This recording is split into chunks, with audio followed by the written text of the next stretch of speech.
یہ ہے plus of the time. آج ہے 7 نومبر۔ آئیے دیکھتے ہیں کہ آج کے دن میں اہم کون سے واقعات ہوئے، جہاں ہم تاریخ کے ان دنوں کو زندہ کرتے ہیں جنہوں نے پاکستان کی سمت بدل دی۔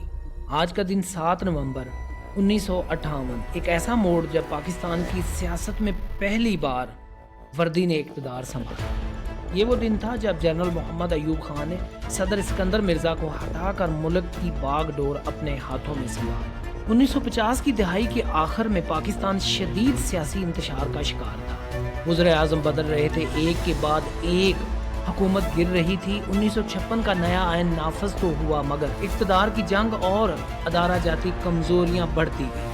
صدر اسکندر مرزا نے حالات قابو میں لانے کے لیے 7 اکتوبر 1958 کو آئین منسوخ کر کے ملک میں مارشل لاء نافذ۔ انہوں نے فوج کے سربراہ محمد ایوب خان کو چیف مارشل لاء ایڈمنسٹریٹر مقرر کیا، لیکن صرف ایک ماہ بعد یہ فیصلہ خود اسکندر مرزا کے اقتدار کے خاتمے کا باعث بن گیا۔ مارشل لاء کے نفاذ کے چند ہفتوں بعد فوج کے اندر بے چینی بڑھنے لگی۔ جنرل ایوب خان سمجھتے تھے کہ حقیقی کنٹرول فوج کے پاس ہونا چاہیے، نہ کہ صدر کے ہاتھوں۔ اور پھر 7 نومبر 1958 کی رات جنرل ایوب خان نے ایک خاموش لیکن فیصلہ کن کارروائی کی اور صدر اسکندر مرزا کو معزول کر دیا اور انہیں اگلی ہی صبح جلا وطن کر کے لندن بھیج دیا۔ پاکستان کی تاریخ میں پہلی بار اقتدار براہ راست فوج کے ہاتھ میں آ گیا۔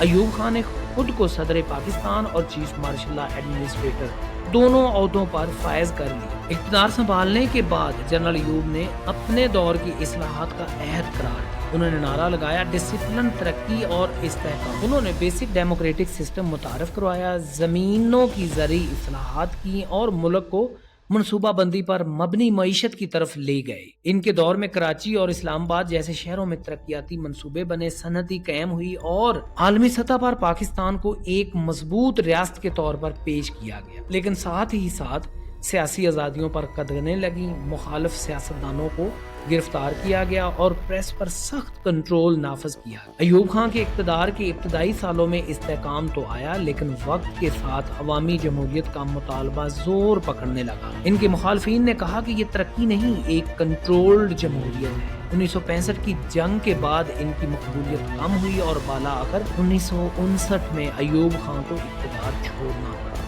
یہ وہ لمحہ تھا جب پاکستان میں فوجی مداخلت کے دور کا آغاز ہوا۔ آج کی اسٹیبلشمنٹ بھی اسی کی ہی ایکسپینشن ہے، ایک ایسا دور جو آنے والی دہائیوں تک ملک کی سیاست پر سایہ فگن رہا۔ 7 نومبر 1958 کا دن ہمیں یہ سوچنے پر مجبور کرتا ہے کہ جب طاقت اداروں میں توازن کی بجائے کسی ایک کے ہاتھ میں مرکوز ہو جائے تو جمہوریت کمزور اور نظام غیر متوازن ہو جاتا ہے۔ یہ دن پاکستان کی تاریخ میں صرف ایک تبدیلی نہیں بلکہ ایک ایسے باب کی ابتدا تھی جس نے سیاست اور فوج کے تعلق کو ہمیشہ کے لیے بدل دی۔